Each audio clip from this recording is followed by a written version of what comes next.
Hello everyone. NCL का एक vacancy आया हुआ है जो कि HEMM ऑपरेटर ट्रेनिंग के लिए है। जो नोटिफिकेशन आपका 7 अगस्त 2023 को रिलीज़ हुआ है, जिसमें आपका काफ़ी HEMM ऑपरेटर के अंदर काफ़ी और कैटेगरीज़ में आपका वैकेंसीज़ है और सीट है। सभी अलग अलग ऑपरेटर के लिए अलग अलग सीट है। जैसे कि दिखाते हैं अभी। सॉवेल ऑपरेटर ट्रेनिंग के लिए आप देख सकते हैं 35 सीट है। डंपर ऑपरेटर के लिए 221, सरफेस माइनर ऑपरेटर के लिए 25, डोजर ऑपरेटर ट्रेनिंग के लिए 37, ग्रेडर ऑपरेटर के लिए 6, पे लोडर के लिए 2, क्रेन ऑपरेटर के लिए 12, जिसमें कि आपको मैट्रिकुलेशन होना चाहिए और हैवी लाइसेंस होना चाहिए, वैलिड हैवी लाइसेंस जो कि वैलिड हो, मतलब रेनुअल के लिए अगर बाकी हो या उसका डेट एक्सपायर हो गया हो तो वो नहीं चलेगा। ठीक है, आगे बढ़ते हैं। इसमें भी वही चीज़ दिया हुआ है, हेवी लाइसेंस होना चाहिए। और इसमें एक बात दिया हुआ है कि यदि हैवी लाइसेंस आपका रेनुअल के लिए बाकी है तो आप ओरिजिनल डॉक्यूमेंट सबमिट करने से पहले, जब आपका फाइनल मतलब कैंडिडेट लोग को जब शॉर्टलिस्ट करते हैं और डॉक्यूमेंट वेरिफिकेशन के लिए बुलाते हैं, उस समय तक आपका जो लाइसेंस है वो इन हैंड होना चाहिए और वैलिड होना चाहिए। अगर रेनुअल बाकी है तो जल्द से करा लें। उसके बाद आगे देखते हैं कैटेगरी वाइज में क्या आपका कितना सीट है क्या नहीं है। तो बैकलॉग वैकेंसी भी इसमें है, जिसमें कि OBC के लिए एक सीट है जो कि सिर्फ डंपर ऑपरेटर के लिए है, SC के लिए एक सीट है, ST के लिए एक सीट है। बाकी टोटल वैकेंसी है जिसमें बैकलॉग को भी इंक्लूड किया गया है। तो उसके अनुसार है, सॉवेल ऑपरेटर के लिए आपका जनरल में 15 सीट है, EWS में 3 सीट है, OBC नॉन क्रीमी लेयर के लिए 5 सीट है, SC के लिए 5 सीट है, ST के लिए 7 सीट है। टोटल 35 सीट है सॉवेल ऑपरेटर में। बाकी इसी तरह सारा है। डंपर ऑपरेटर के लिए जनरल के लिए 90 सीट है, EWS के लिए 21 है, OBC के लिए 33, SC के लिए 33, ST के लिए 44, टोटल मिला के 221। और इन सब कैटेगरीज़ में अगर ओवरऑल की बात करें तो 338 यानी 338 सीटें हैं। और ये एक है ESM हॉरिजॉन्टल रिजर्वेशन, जिसके बारे में मुझे जानकारी नहीं है। अगर आपको है तो बहुत ही अच्छी बात है। बाकी आगे ये जो अनरिजर्व्ड SC शेड्यूल कास्ट ये सारा दिया हुआ है, ये सारा फुल फॉर्म है, जो कि UR का मतलब क्या होता है, SC का मतलब क्या होता है। बाकी आगे चलते हैं। क्लोजिंग डेट आपका है 31 अगस्त 2023, मतलब इससे पहले आपको फॉर्म फिल कर लेना है, सबमिट कर लेना है। बाकी आपका मैट्रिकुलेशन होना चाहिए, जिसमें कि जनरल और EBC के लिए, EWS के लिए आपका 55%, OBC और OBC नॉन क्रीमी लेयर के लिए 50 और SC ST के लिए आपका 45% होना चाहिए मैट्रिकुलेशन में। बाकी और देखते हैं कि आपका ट्रेनिंग पीरियड और पे स्केल क्या है। वो सारा आपका टेबल C में है, तो टेबल C चलते हैं। टेबल C में आपका दिया हुआ है कि ये एंट्री लेवल ग्रेड एंड पे स्केल है। एंट्री लेवल ग्रेड है जिसमें कि आपका ग्रेड कैटेगरी 1 में आएगा, और पे स्केल जो बेसिक है वो आपका ₹1502.66 हर दिन का होगा, एक दिन का होगा, जो कि 3 साल का ट्रेनिंग होगा। ट्रेनिंग के बाद आपका जॉइनिंग मतलब प्लेसमेंट हो जाएगा आपका कंपनी में ऐसा HEMM ऑपरेटर, जिसका कैटेगरी D है। इसके साथ साथ आपको बेसिक जो मिल रहा है उसके साथ साथ अलाउंसेस मिलेंगे, DA attendance bonus, special allowance, HRA transport subsidy, ETC as per the provision of NCWA 11। मतलब सब्सिडी के अनुसार जो भी है आपको सारा कुछ मिलेगा, TA HRA जो भी होता है सारा मिलेगा। बाकी रिज़र्वेशन की बात करें ST SC OBC non creamy layer वालों के लिए, तो उसका सारा ये डिटेल दिया हुआ है। आप इसको आराम से पढ़ सकते हैं। इसका जो नोटिफिकेशन है उसको डाउनलोड करने का लिंक मैं हो सकता है डाल दूँ अपने डिस्क्रिप्शन में, आप वीडियो के डिस्क्रिप्शन में जाके देख सकते हैं। बाकी आगे चलते हैं। ये कुछ खास तो लग नहीं रहा है। जो भी ST SC OBC से बिलोंग करते हैं वो अपना देख लें क्या है नहीं है। बाकी मोटा मोटी बात मैं आपको बता दे रहा हूँ।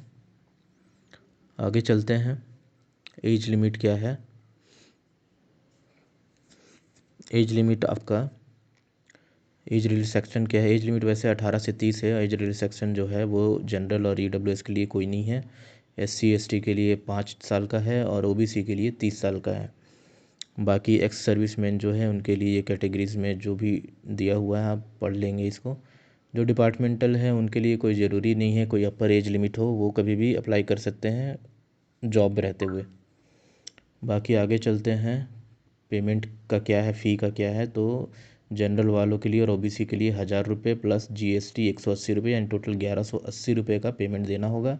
वहाँ SC ST और ESM डिपार्टमेंटल कैंडिडेट्स को कोई फ़ी नहीं देना होगा।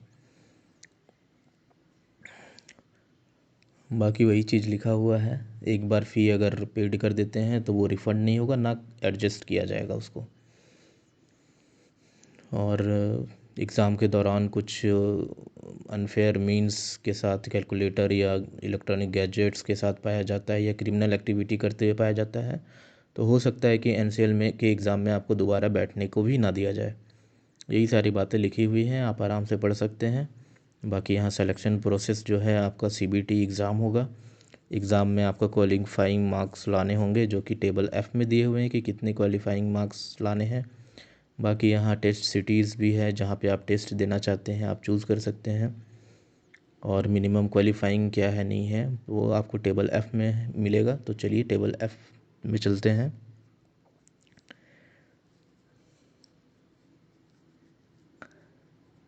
टेबल F आ गया और ये आपका दिया हुआ है।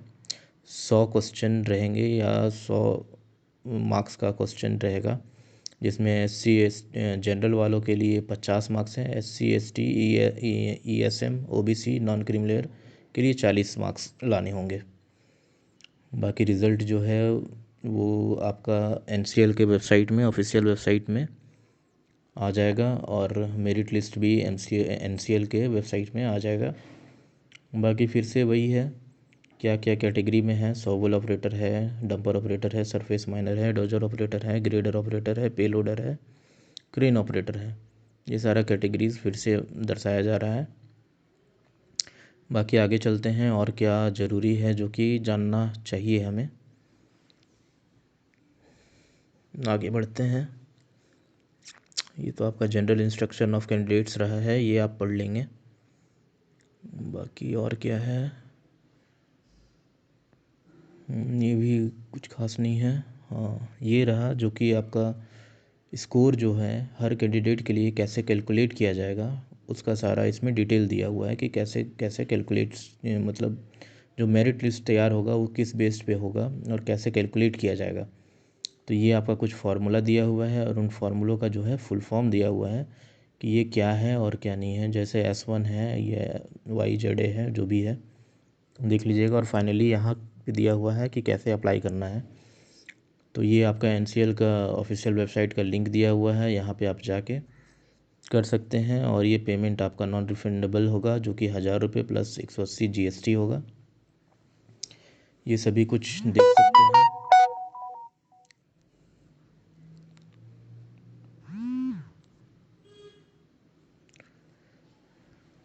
ये भी कुछ खास नहीं है।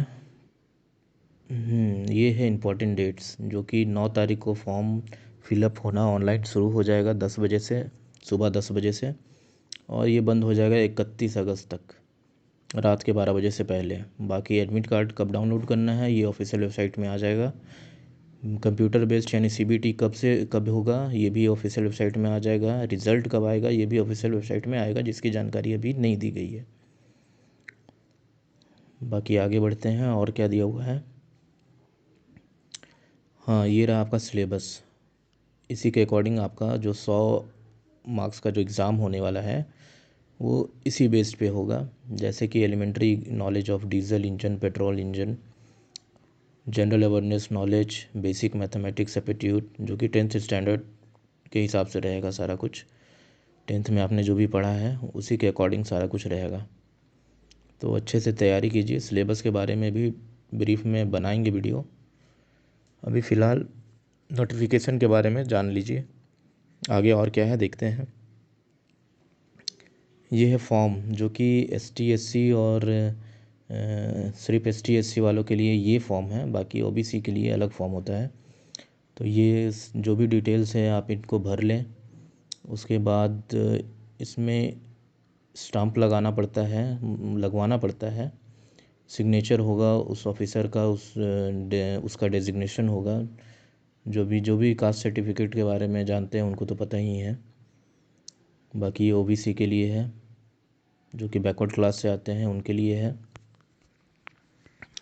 इसी तरह EWS वालों लोग के लिए भी है। ये सब पढ़ लीजिएगा, देख लीजिएगा जो भी है। बाकी और कुछ तो इसमें है नहीं। हाँ, और एक चीज़ है आपका TA। ये होता है जब आप एग्ज़ाम देने जा रहे हो और काफ़ी दूर आपका सेंटर पड़ा है, तो आप उसका टिकट, बस टिकट, ट्रेन टिकट जो भी हो, उसका सारा डिटेल इसमें डाल सकते हैं। जो भी अमाउंट आपका लगा है वो डाल सकते हैं। जो NCL के जो कोऑर्डिनेटर हैं वो एग्ज़ाम सेंटर पे पहुंचते हैं और वो इन चीज़ को देखते हैं और उनमें अपना सिग्नेचर भी डालते हैं, अपना सिग्नेचर देते हैं, जैसा इसमें दिया होगा कहीं पे। आगे देखते हैं, कहीं तो दिया होगा सिग्नेचर का, कोऑर्डिनेटर का।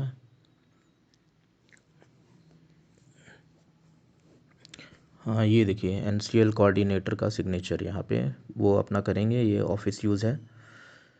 और फ़िलहाल के लिए इतना ही। बाकी फॉर्म कैसे फिलअप करना है इसका वीडियो जल्द बनाते हैं।